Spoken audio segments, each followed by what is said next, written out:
Welcome back. Though there won't be a ceremony this year, there will be inductions into the Niagara Falls Sports Wall of Fame. Nominations are now open, and one of the 324 inductees is here with us to tell us about the process. Let's say hello to cycling legend Gord SIngleton. Gord, welcome to the program. Thank you very much for having me. Thank you. So we're going back to, what was it, 1990 when you were inducted? Yeah, that was the very first year.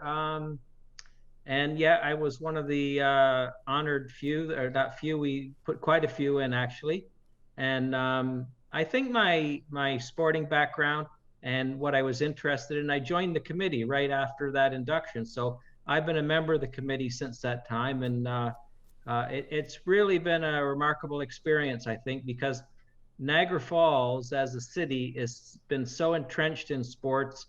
And you know, we have some honorary lifetime members. Some of them have passed on. Some of them are still around. But, you know, they remember things about what happened in Niagara Falls. Hockey games in 1946 and who hit the ball out of Oaks Park in 1923. I mean, just some interesting stuff. So it's been a great journey. Before we get to this year's nominations, just tell me, I know you're a member of the Canadian Cycling Hall of Fame as well. For all of your accomplishments, what does it mean to be honored by your hometown as an athlete? Well, I was absolutely overwhelmed by it. I mean, it's very special. And the city of Niagara Falls, I can think of 3 or 4 occasions where like the whole town came out. They greeted me from coming home from something major. And, you know, I was born here, bred here, my business is here, my family's here. So I'm a Niagara Falls boy for sure, and it's been great. We look at this year's nominations. Heartbreaking for the committee, I'm sure, that you can't hold a ceremony because it's a great way to bring all of these people together and their supporters. How difficult was that decision for you? Well, it was difficult for all of us, and I think we have a wonderful committee that really take all the selections to heart. We take time to read over them and think about them.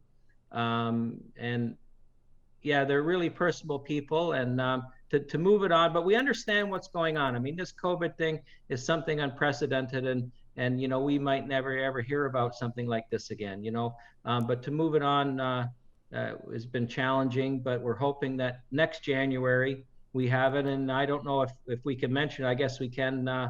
Friday, May the 7th is the application deadline to get in for next January. Gord, with the Sports Wall of Fame being hosted at the Gale Center in Niagara Falls, if someone was standing there looking at the inductees, what eras would most of them come from? Well, we put 324 people from Niagara Falls on the wall, either people, athletes,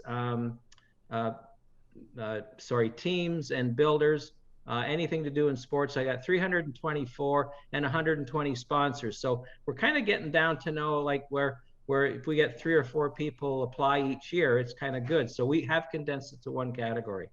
What's the process now to nominate somebody? It's pretty simple, and you can go on to the city website, niagarafalls.ca, SWOF for Sports Wall of Fame. You can print out an application, and but you as a committee, we can't put you on the wall. You have to be nominated by somebody else, and that's important. So they have to participate. And another thing that's really important is when they put in the application, please supply as much detail, photographs, newspaper clippings, things that we can research, because it goes a lot into how we decide whether you get on or not. Gord, thanks for giving us your time today. And once again, that deadline is May 7th. Thanks for joining us. May 7th.